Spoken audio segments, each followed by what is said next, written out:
Hi, Bill Russell from CrossFit Cleveland in Rocky River, here with your workout details for Wednesday, April 8th.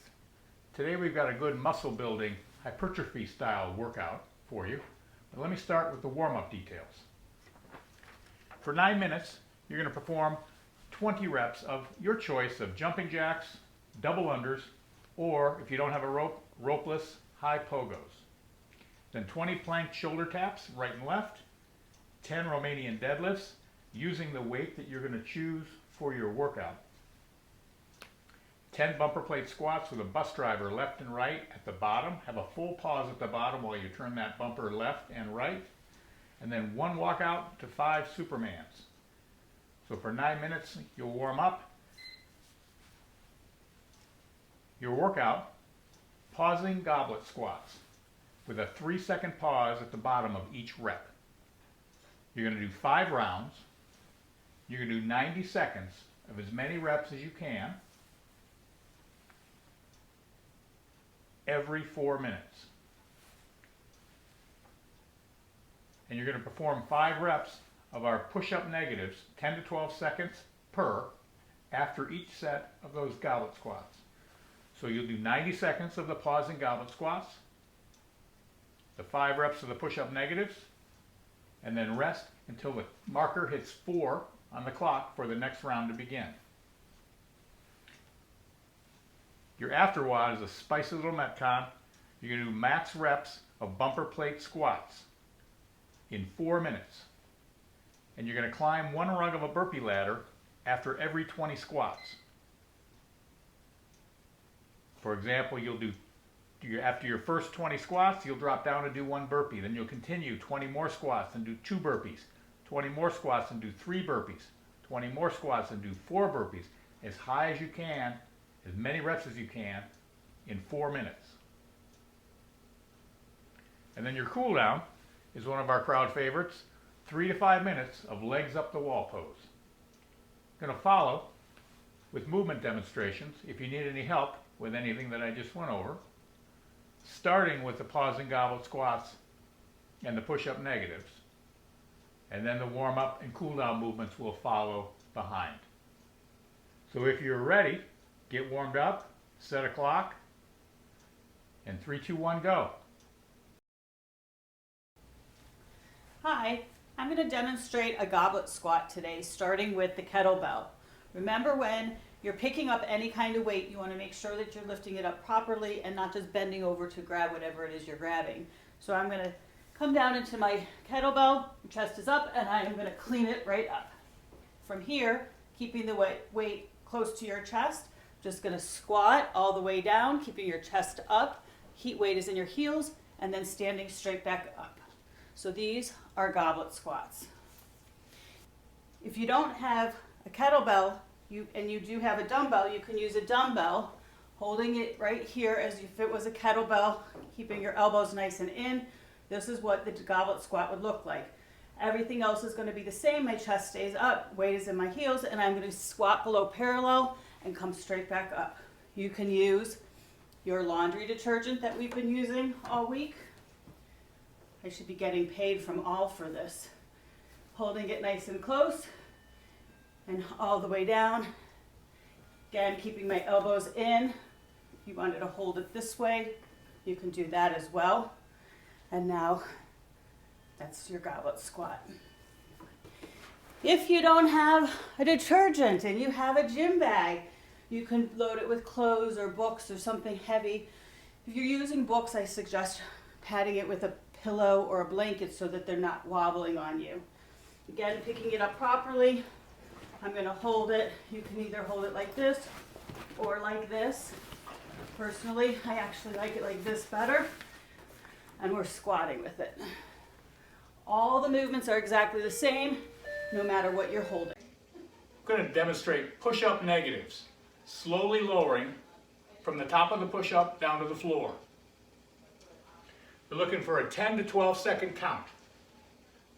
Going to come up top of a push-up, nice plank, hollow position, and then count 1001, 1002, 1003, 4, 5, 6, 7, 8, 9, 10, 11, and 12, and down. Back up. That's 1 rep. You may find that that gets pretty difficult getting back up out of that bottom of the push-up. So if you need to just crawl back up, the whole focus here is starting from the top. If you can't hold that position for that 10 or 12 seconds in a plank, you can do it from your knees. It's still good work. It's a good strengthening movement. So here I'll get on my knees, but don't let your hips sag. You want to keep your butt up in the air and your back flat. Same thing, letting your elbows come straight close to your body. 1, 2, 3, 4, 5, 6, 7, 8, 9, 10, 11, 12. So here, if you need to do this, and you probably will, just get yourself back up to either off your knees or your plank, and again, slowly drop down, keeping your elbows nice and close. When you're doing it, think about corkscrewing your hands into the floor. It'll put your shoulders in a good position, externally rotated, nice and solid. Don't have your elbows flaring out. Back in nice and close. Double unders, if you have a rope, or you can do ropeless doubles. So if you know how to do doubles, you know that you jump a little bit higher, or sometimes quite a bit higher. So you're going to do a high pogo. So instead of low, you're going to, and think you're doing doubles, and pretend that you're spinning the rope twice. It'll get your heart rate up just the same. You'll actually do more of those consecutively than you would with a rope if you're not that good with doubles. So your heart rate will go up, and that's what we want. Shoulder taps, right and left, is 1 rep. Do it from that same top of the push-up position. Stay nice and square, nice and hollow. Right and left is 1. So that's 1, 2, 3, 4. Not so bad if you're doing 10 or 20, but if you do 100, you'll feel it. I'm going to demonstrate a Romanian deadlift using a kettlebell first. So I'm going to come up, keep my chest nice and straight, and I'm going to pick up my kettlebell.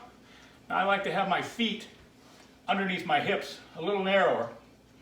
And now I'm going to hinge from my hips. I'm going to send my butt back and lower down, keeping the weight close to me, and then pop it back up. I want to keep my back straight. Only go as low as you can. Once you feel your back start to round, you want to stop. You want to keep a nice tight back, down all the way, and back up.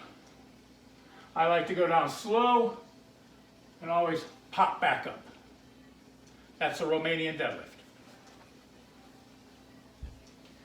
You can do the same with the toolbox, the rucksack, or our laundry detergent. Holding the handles, keeping that weight close to your body. Let this slide right down the front of your legs. Down and back. Down and back. Next, we're doing the bumper plate squat with a bus driver. So if you have a bumper plate, a 10-pound is good. If you don't, you could use an ab mat or a book, even a whiteboard. You're going to hold it down. I'm actually going to use my bumper plate. Just a regular squat with a bus driver would look like this, all the way down and give it a little twist and then straight back up. 1 walkout plus 5 Supermans. So I want you to make sure you reach all the way up. You're going to walk yourself down, walk it out, give me 5 Supermans, and after your 5th Superman, you're going to walk it all the way back up, touching your toes and your ankle, and all the way back up. Just one of those. We're going to do a legs up the wall pose. Right now in my family room, I don't have the space for this, but if you don't have an empty wall, you can do it where you're going to scooch up to maybe the couch. And I'm going to take my shoes off because I don't normally put my shoes on the couch.